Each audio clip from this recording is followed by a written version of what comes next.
I miss the Windows XP background. I've talked about how I own a CRT currently and the retro games I play on it, and there's obviously a community out there that supports this kind of thing. It's crazy to think that people have dedicated a lot of their time to keep these old games and old systems alive through new, dedicated hardware. And I'm not just talking about console mods, I'm talking about things like the OSSC and the FrameMeister, video upscalers made entirely for retro gaming. Aside from that, though, there's someone in the retro gaming tech community that puts me off a little bit, but I can't put my finger on why. And that's Bob of Retro RGB. Now, it's not that his information is bad, or that he's said anything wrong. In fact, a lot of the retro gaming channels I watch on YouTube source this guy for their information.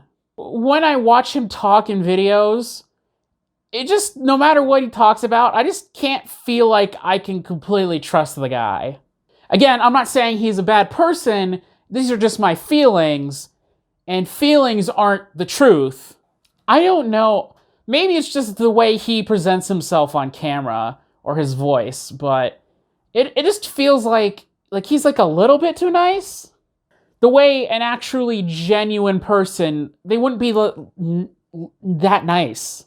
Occams Razor tells me that he's just not the most comfortable talking on camera or just in audio in general. I also see that because he's an important person in this field, that when he makes sort of a declarative statement about not putting up with something, he just seems like a little bit too ruthless, like a little bit.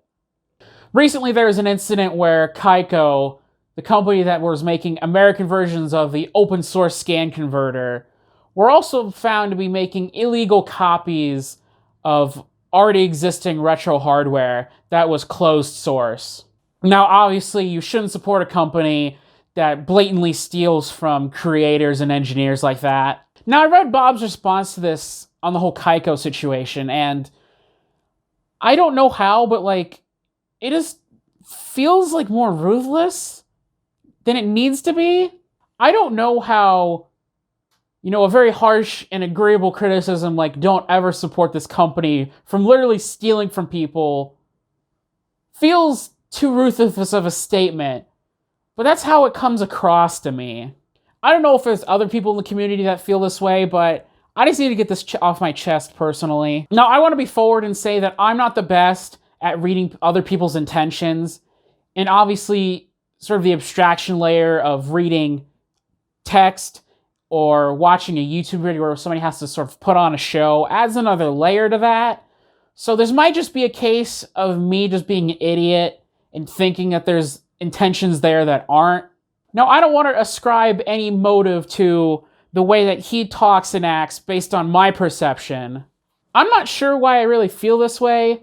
Maybe if he changed the way he presented himself on camera, or maybe if I had a one-on-one conversation with him, I'm sure that all my fears would go away. In fact, I actually watch his weekly roundups every once in a while to see what retro tech is on there, and I'm glad that he puts that show together because it's really hard to find all this obscure information in one place. Anyways, guys, thanks for watching, and I'll see you tomorrow.